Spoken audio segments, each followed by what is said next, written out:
India TV YouTube channel को subscribe करें और बेल आइकन दबाएं। नमस्कार, मैं हूं पंकज भार्गव। अयोध्या पर मोदी और योगी की मीटिंग की आज पूरे देश में चर्चा है। अब से कुछ ही देर पहले प्रधानमंत्री नरेंद्र मोदी ने उस मीटिंग के बारे में कुछ बातें शेयर की हैं। मोदी ने कुछ प्लान का खाका बताया है। अयोध्या के मास्टर प्लान के बारे में बहुत सी बातें हमारे रिपोर्टर्स ने पता लगाई हैं। राजा रामचंद्र की राजधानी कैसी थी, इस बारे में आपने धर्म ग्रंथों में पढ़ा होगा। अयोध्या नए रूप में कैसी दिखेगी, इस रिपोर्ट से पता चलता है।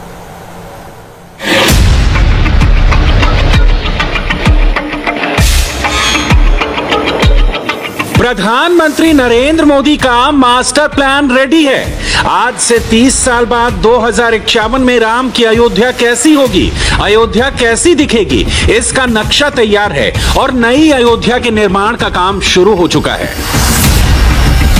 योगी की प्रोग्रेस रिपोर्ट और मोदी के विजन से जिस अयोध्या नगरी का पुनर्निर्माण हो रहा है वो सनातन धर्म का आध्यात्मिक केंद्र होगा। अयोध्या ग्लोबल टूरिज्म का हब होगा। यह हिंदू परंपराओं वाला आधुनिक शहर होगा। अयोध्या का स्मार्ट सिटी के रूप में विकास होगा।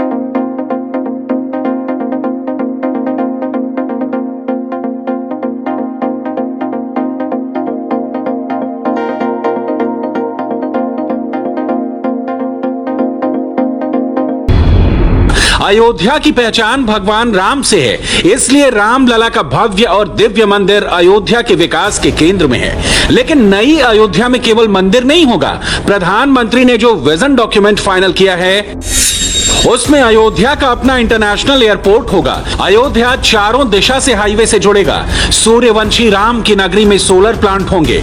अयोध्या में ग्रीन फील्ड टाउनशिप होगी। अवधपुरी में इंटरनेशनल म्यूजियम होगा। सरयू नदी पर रिवर फ्रंट बनेगा। अयोध्या सिटी गेट का निर्माण होगा। श्री राम द्वार की डिजाइन राम मंदिर से मिलती जुलती होगी। नरेंद्र मोदी और योगी आदित्यनाथ के विरोधी उत्तर प्रदेश का चुनाव करीब देखकर राम मंदिर की जमीन पर घोटाले वाला मोर्चा खोलकर बैठे हैं। दूसरी तरफ मोदी और योगी ने अयोध्या का कायाकल्प करने वाले मास्टर प्लान पर काम शुरू कर दिया है।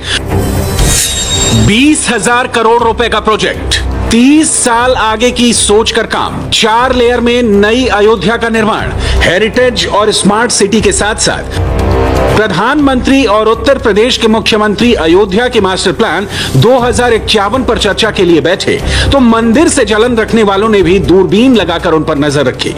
अब जलने वाले तो जलेंगे ही, उनकी जलन को कम करने के लिए राम का काम तो बंद नहीं किया जा सकता। पहले जलन की वजह सिर्फ मंदिर थी, अब नई अयोध्या का मास्टर प्लान भी है। प्रधानमंत्री के हाथ में विजन डॉक्यूमेंट वाला बुकलेट आप देख रहे हैं। ऐसा ही एक डॉक्यूमेंट उत्तर प्रदेश के मुख्यमंत्री योगी आदित्यनाथ के हाथ में है। 41 पन्नों के उस डॉक्यूमेंट का एक एक पन्ना हमने पढ़ा है। भव्य अयोध्या का निर्माण कैसे हो रहा है, इसकी एक एक डिटेल राम भक्त भी देखें और मोदी विरोधी भी देखें। मंदिर, मठ, धर्मशालाएं, होटल, पंचकोसी परिक्रमा, सरयू के घाट, अयोध्या में ये सब है। लेकिन नई अयोध्या में ये सब नए सिरे से बनाए जा रहे हैं। प्रधानमंत्री नरेंद्र मोदी ने उत्तर प्रदेश सरकार और वहां के अफसरों से अयोध्या के बारे में हर एक रिपोर्ट ली है। ऑडियो, वीडियो और पावर पॉइंट प्रेजेंटेशन देख लिया है। अयोध्या के बारे में अपना विजन भी बता दिया है। अयोध्या के प्रस्तावित विजन 2051 को प्रधानमंत्री नरेंद्र मोदी ने बेहद गंभीरता से देखा। इस बैठक में उत्तर प्रदेश के मुख्यमंत्री योगी आदित्यनाथ और दोनों डिप्टी सीएम केशव मौर्य और दिनेश शर्मा शामिल थे।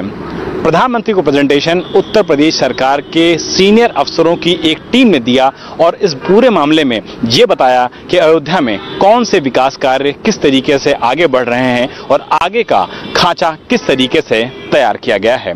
प्रधानमंत्री नरेंद्र मोदी ने हर एक बात को बेहद बारीकी से समझा और अपने मन की बात भी बताई।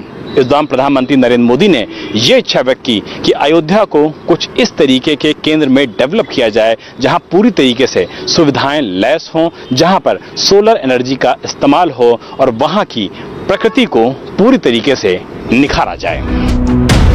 रामलला की जन्मभूमि पर रामलला का भव्य मंदिर जब बनकर तैयार हो जाएगा तब अनुमान है कि अयोध्या में रोजाना करीब 3 लाख पर्यटक पहुंचेंगे।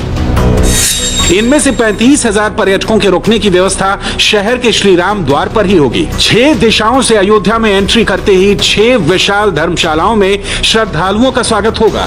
इन धर्मशालाओं में 1830 कमरे बनाए जा रहे हैं। अयोध्या का ये मास्टर प्लान है। शहर के बीचों बीच से पवित्र सरयू नदी बहती है। इस मैप के सेंटर में जहां 1 नंबर दिख रहा है, ये 31.5 स्क्वायर किलोमीटर का कोर सिटी एरिया है। राम मंदिर और राम कोट द्वार यही है। यहां 10 डेवलपमेंट प्रोजेक्ट्स के डीपीआर अप्रूव्ड हो चुके हैं।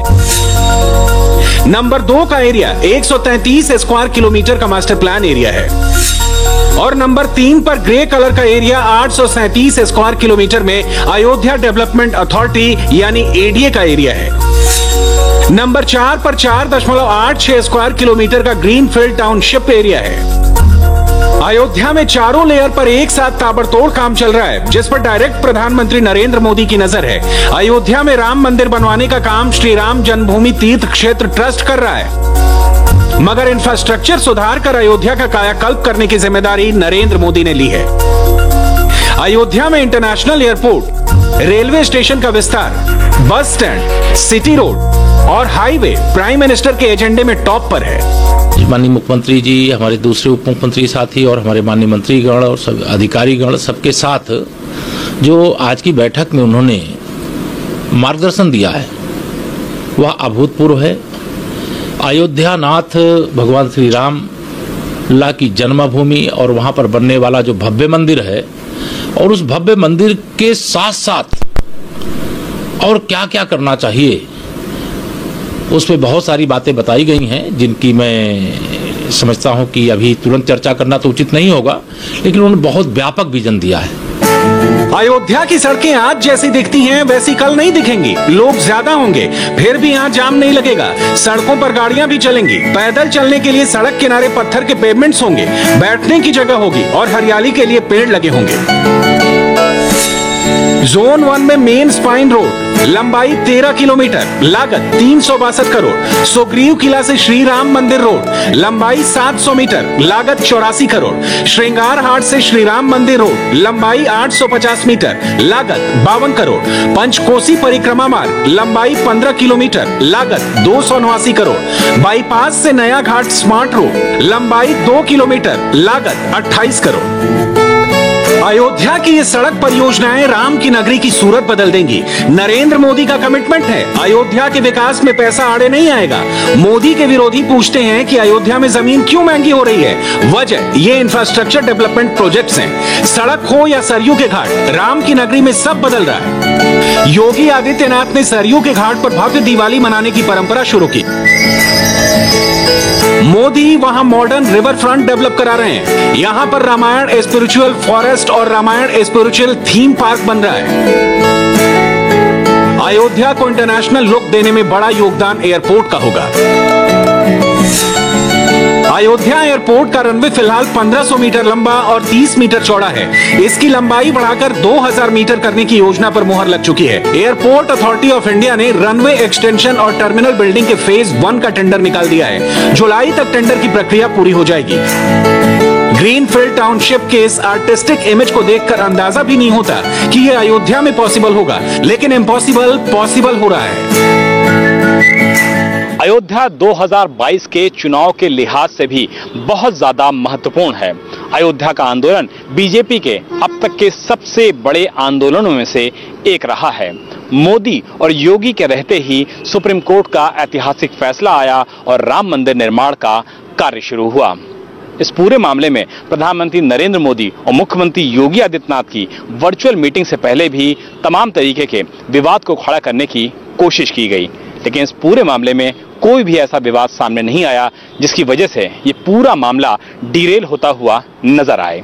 मैं आपको पक्के तौर पे बता दूं कि इस वर्चुअल मीटिंग में विवाद को लेकर के किसी भी तरीके की कोई भी चर्चा नहीं हुई और प्रधानमंत्री के साथ साथ मुख्यमंत्री का पूरा फोकस अयोध्या के डेवलपमेंट कार्य थे और अयोध्या का इंफ्रास्ट्रक्चर था। नरेंद्र मोदी विरोधियों के बिछाए जाल में नहीं फंसते। मोदी जब योगी के साथ अयोध्या पर डिसीजन लेने बैठे तो जमीन से आगे बात की। पिछले कुछ महीनों में जब नरेंद्र मोदी कोरोना से इंडिया की फाइट को लीड कर रहे थे, मोदी और मंदिर विरोधियों ने अयोध्या में कई तरह के रायते फैलाने की कोशिश की। बिना किसी सबूत के राई को पहाड़ दिखाया गया, अनवेरिफाइड डॉक्यूमेंट वायरल किए गए। इससे अयोध्या का संत समाज खिन्न हो रहा था। लेकिन अब मोदी और योगी को फ्रंट पर देखकर अवधपुरी के साधु संत और महंत खुश हैं कि राम काज में अब कोई विघ्न नहीं आ सकता। अच्छी बात है, यदि प्रधानमंत्री जी इस पर ध्यान देंगे, मुख्यमंत्री जी इस पर ध्यान देंगे, तो निश्चित है जितने भी प्रोजेक्ट इसमें प्रस्तुत किए गए हैं, जो भी योजनाएं बनी हैं, वो निश्चित है पूर्ण होगी। और उसके पूर्ण होने पर ये अयोध्या नगरी एक प्रकार से जैसे विश्व की पर्यटन नगरी के रूप में दिखाई देगी। जो अयोध्या रही, अयोध्या नाम नगरी तथा शिष लोक विश्रुता मनुना माननेन्द्रिय जापुरी निर्मिता स्वयं, वह नगरी जो कभी थी कि सारे विश्व में प्रसिद्ध थी। और इसी बात को लेकर के मुख्यमंत्री जी ने यहाँ कहा था कि हम तेताजु की यह अयोध्या बनाएंगे। यदि तेताजु की अयोध्या बन जाती है तो जितने भी प्रोजेक्ट हैं उसको धरातल पर लाना पड़ेगा और उसके लिए प्रधानमंत्री और मुख्यमंत्री जी को देखभाल करना पड़ेगा। नरेंद्र मोदी के अयोध्या विजन में कुछ प्रोजेक्ट स्पेशल हैं। ग्रीनफील्ड टाउनशिप में आश्रम, मठ, होटल, राज्यों के भवन, टूरिस्ट सेंटर और वर्ल्ड क्लास म्यूजियम होगा। सरयू रिवर फ्रंट पर क्रूज जहाज चलेंगे। अयोध्या की सड़कों पर साइकिल चलाने वालों और पैदल चलने वालों के लिए अलग अलग लेन होगा। ट्रैफिक मैनेजमेंट में स्मार्ट सिटी इंफ्रास्ट्रक्चर का यूज होगा। विकास हो रहा, पहले राम जन्मभूमि के विकास हो, राम मंदिर का विकास हो, और जितने अयोध्या के मेन तीर्थ क्षेत्र हैं जिससे जनता श्रद्धा रखती है, जैसे क्या नाम है, भरत कुंड भया या सूरज कुंड भया, या जितने बड़े बड़े जो माननीय स्थान हैं जो अंग्रेज के टाइम में चिन्हित हुआ था कि कौन कौन चीजें एक नंबर पर राम जन्मभूमि और हनुमानगढ़ी से लेकर जितने, तो सबके जो प्राचीन व्यवस्था है उसको बरकरार रखते हुए उसमें सुंदरीकरण करना चाहिए। प्रधानमंत्री मोदी जी को इसके लिए बहुत बहुत धन्यवाद और बधाई दूंगा। योगी जी को भी बधाई दूंगा। सरयू का आप देख लीजिए क्या बुरा हाल था, लेकिन जो दीप महोत्सव के माध्यम से वहाँ के मुख्यमंत्री जी ने पूरे प्रदेश और पूरे देश का ध्यान जो खींचा, बाहर विदेशी भी आकर के हुए, तो उसका स्वाभाविक है कि वहाँ का एक विकास होगा, एक कॉरिडोर बनेगा चारों तरफ। उसके बाद वहाँ पे रोजगार के अवसर होंगे और वहाँ के आश्रमों का, मंदिरों का, वहाँ पे स्थान विकास होगा। वो एक स्पिरिचुअल स्थान जो है वो उस और पूरे विश्व में वो उसको खिल के निकलेगा। तो ये देश के प्रधानमंत्री जी का ध्यान देना ही अपने आप में, इसके लिए मुझे बहुत ही खुशी है। नरेंद्र मोदी ऐसी अयोध्या बनाना चाहते हैं जहां आने वाली पीढ़ी का हर सदस्य जीवन में कम से कम एक बार जरूर जाना चाहिए। प्रधानमंत्री के लिए राम जोड़ने वाली सबसे बड़ी शक्ति है। राम के काम में आम लोगों की भागीदारी बढ़ाने के लिए ही मंदिर निर्माण जनता से मिले चंदे से हो रहा है। और अयोध्या से निकलकर अब बात मुंबई की करते हैं। आज पूरी संभावना थी कि महाराष्ट्र के पूर्व गृह मंत्री अनिल देशमुख को अरेस्ट कर लिया जाता, लेकिन अनिल देशमुख आज प्रवर्तन निदेशालय के नोटिस पर नहीं पहुंचे। अनिल देशमुख से 100 करोड़ वसूली के आरोप पर मनी लॉन्ड्रिंग के मामले में पूछताछ होनी है। इसी केस में उनके 2 सहयोगियों को 1 जुलाई तक ईडी की कस्टडी में भेज दिया गया है। ऐसे में अगले 24 घंटे न सिर्फ देशमुख बल्कि महाराष्ट्र सरकार के लिए क्यों अहम है, ये रिपोर्ट देखकर आप समझ सकते हैं। महाराष्ट्र के पूर्व गृह मंत्री अनिल देशमुख के सिर पर हथकड़ी लटकती हुई नजर आ रही है। क्या 100 करोड़ रुपए वसूली के मामले में अनिल देशमुख गिरफ्तार होने वाले हैं? महाराष्ट्र के पूर्व गृह मंत्री अनिल देशमुख पर ईडी का शिकंजा लगातार कस रहा है। ईडी ने अनिल देशमुख के 2 पीएस यानी कि पर्सनल असिस्टेंट्स को गिरफ्तार किया है। उनसे इन्फोर्समेंट डायरेक्टरेट के अधिकारी 100 करोड़ की उगाही के मामले में पूछताछ करेंगे। मुकेश अंबानी के घर एंटीलिया के बाहर विस्फोटक प्लांट करने से शुरू हुआ केस, मनसुख हिरेन के मर्डर केस और अब 100 करोड़ रुपए की वसूली के रैकेट में बड़ा एक्शन होता दिखाई दे रहा है। देखा जाए तो एक असिस्टेंट पुलिस इंस्पेक्टर सचिन वाजे से शुरू हुई कहानी अब पूरे महाराष्ट्र सरकार के लिए मुसीबत बन चुकी है। इससे पहले ईडी ने अनिल देशमुख के निजी सचिव संजीव पलांडे, पर्सनल सेक्रेटरी कुंदन शिंदे को गिरफ्तार कर लिया है। दोनों से 9 घंटे तक पूछताछ हुई और फिर दोनों को ईडी ने अपनी कस्टडी में ले लिया। यह पूछताछ मुंबई के बलार्ड एस्टेट में हुई। प्रवर्तन निदेशालय के मुताबिक दोनों ही जांच में मदद नहीं कर रहे थे। दोनों की गिरफ्तारी के बाद अब अनिल देशमुख का गिरफ्तारी से बचना मुश्किल नजर आ रहा है। शुक्रवार को अनिल देशमुख और उनके करीबियों के कुल 5 ठिकानों पर रेड की गई थी। लगभग 10 से 12 घंटे तक ये रेड चली थी और उसके बाद में देर शाम अनिल देशमुख के पीए और पीएस रहे पलांडे और कुंदन को ईडी ने पूछताछ के लिए अपने दफ्तर बुलाया और उसके बाद में देर रात उनकी गिरफ्तारी भी कर ली गई। ईडी यानी प्रवर्तन निदेशालय ने अनिल देशमुख को सुबह 11 बजे पूछताछ के लिए बुलाया था, लेकिन वो नहीं आए। हालांकि अनिल देशमुख पेश नहीं हुए। उन्होंने अपने वकीलों के जरिए ईडी तक संदेश भिजवाया कि शॉर्ट नोटिस में उन्हें बुलाया गया है, काफी कम समय दिया गया है। साथ ही यह भी नहीं बताया गया है कि सवाल जवाब किस बारे में होना है, इस वजह से इतनी जल्दी वो पेश नहीं हो सकते। हमारे साथ में अनिल देशमुख के वकील हैं, ईडी दफ्तर में आए थे। सर, ईडी दफ्तर में अधिकारियों से मुलाकात हुई, क्यों नहीं आ रहे अनिल देशमुख, क्या वजह? नहीं आने का नहीं, वो आज भी रेडी है आने के लिए, लेकिन जो उनको समन्स भेजा गया है वो एक सिंगल पेज समन्स दिया हुआ है। उसके साथ डॉक्यूमेंट्स या कुछ एक्सप्लेनेशन चाहिए, उसका डॉक्यूमेंट्स देना नेसेसिटी है, वो उन्होंने नहीं दिए। महाराष्ट्र के वसूली सरकार का अब खेल समाप्ति की ओर बढ़ रहा है। सच कभी छुप नहीं सकता। इनके वसूली के सारे गोरख धंधे अब सूरज की रोशनी की तरह सामने आ रहे हैं। उद्धव सरकार में सबसे पावरफुल मंत्री रहे अनिल देशमुख पर अगले 24 घंटे बहुत भारी हैं। सूत्रों के मुताबिक अनिल देशमुख से 100 करोड़ की उगाही के मामले में सवाल जवाब होंगे। प्रवर्तन निदेशालय पहले ही 10 बियर बार मालिकों का बयान दर्ज कर चुका है और इस पूछताछ में 4 करोड़ 70 लाख रुपए की वसूली की बात सामने आई थी। बीते दिनों इन्फोर्समेंट डायरेक्टरेट ने 10 बियर बार मालिकों का स्टेटमेंट लिया था और उसमें 4 करोड़ की वसूली की बात सामने आई थी। बियर बार मालिकों ने इस तरह की जानकारी ईडी के अधिकारियों को दी थी कि किस तरह से पूर्व गृह मंत्री रहते हुए अनिल देशमुख का नाम लेकर जो है उनसे वसूली की गई थी।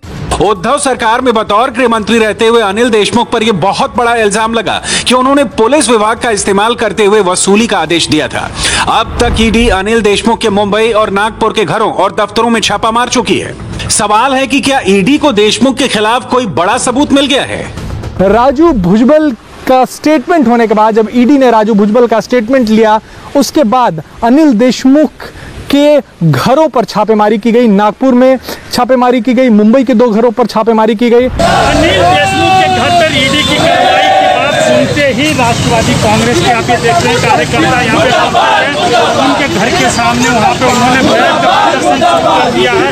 केंद्र सरकार के खिलाफ वो नारेबाजी लगा रहे हैं। पुलिस की पूरे घर की सुरक्षा व्यवस्था को अपने हाथों में ले लिया है। उनके स्टेटमेंट के बाद जो है ये पूरा मामला जांच करते हुए आगे बढ़ा और आखिरकार कुंदन और पलांडे की भी गिरफ्तारी हुई और अब अनिल देशमुख को सम्मन किया गया है इस पूरे मामले में।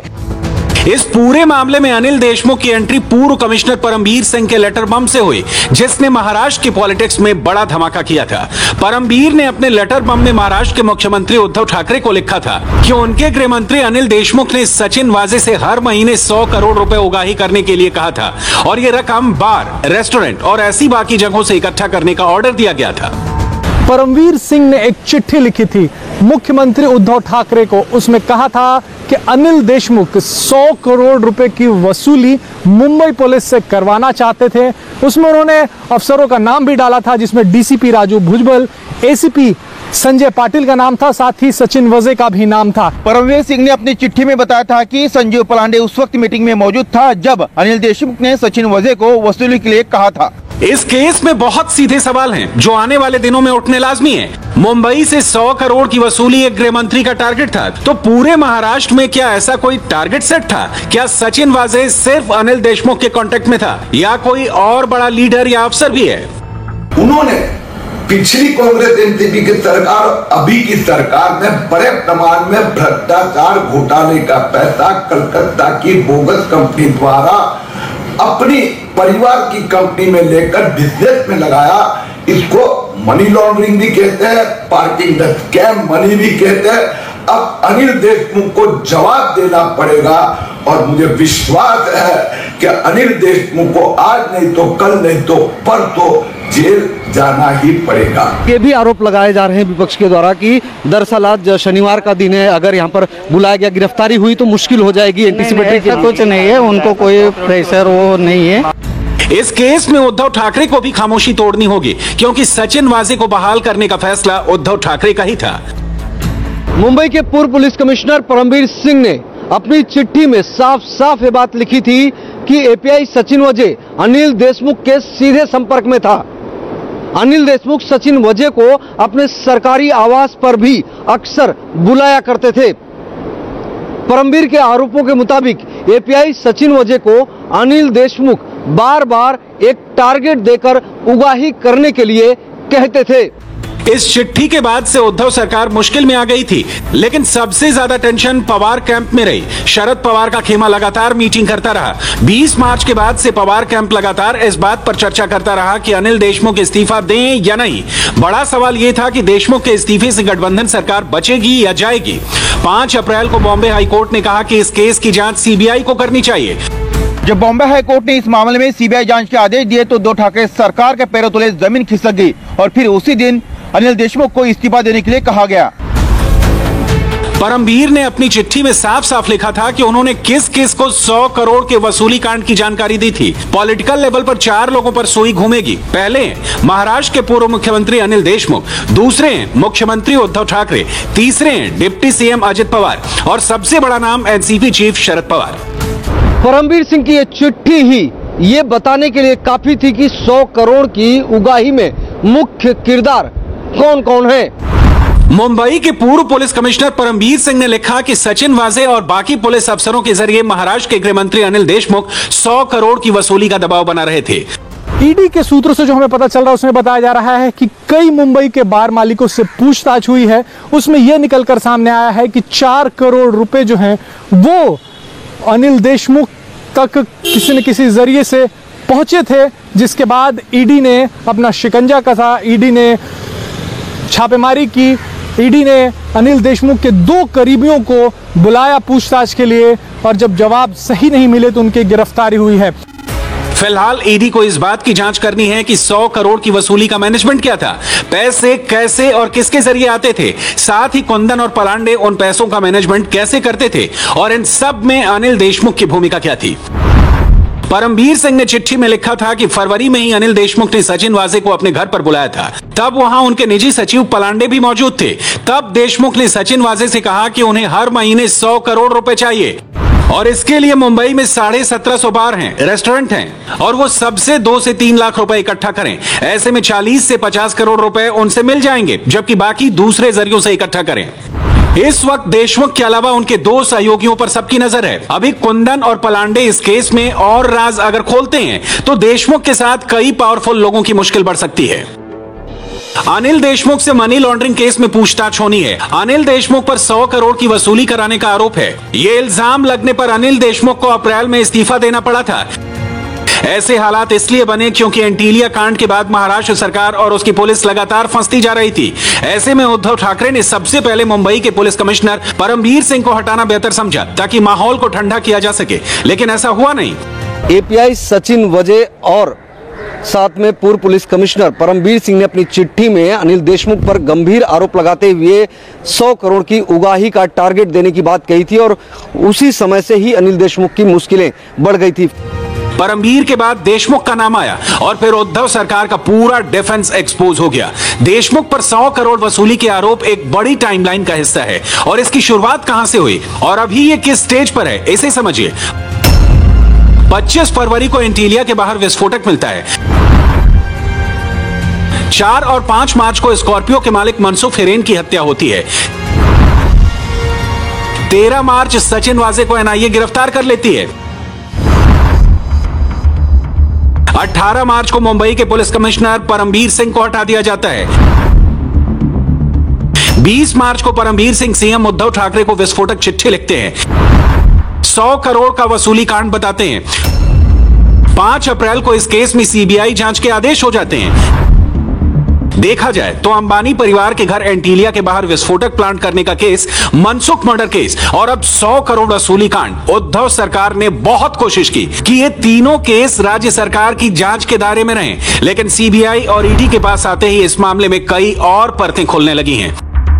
ईडी के कई सारे सवाल हैं जिसके बारे में अनिल देशमुख को जवाब देना होगा और सबसे बड़ा सवाल यही है कि क्या पैसे लिए गए हैं, और लिए गए हैं तो वो पैसे आखिर क्या है, क्या उसका मनी लॉन्ड्रिंग में तो इस्तेमाल नहीं किया, क्योंकि 2 जो पीएस गिरफ्तार हुए हैं अनिल देशमुख के, उन पर आरोप मनी लॉन्ड्रिंग का ही है। नमस्ते, मैं हूं मीनाक्षी जोशी। वीडियो और खबरों से अपडेट रहने के लिए India TV YouTube channel subscribe करें, बेल आइकन दबाना ना भूलें। जुड़े रहें इंडिया टीवी के साथ।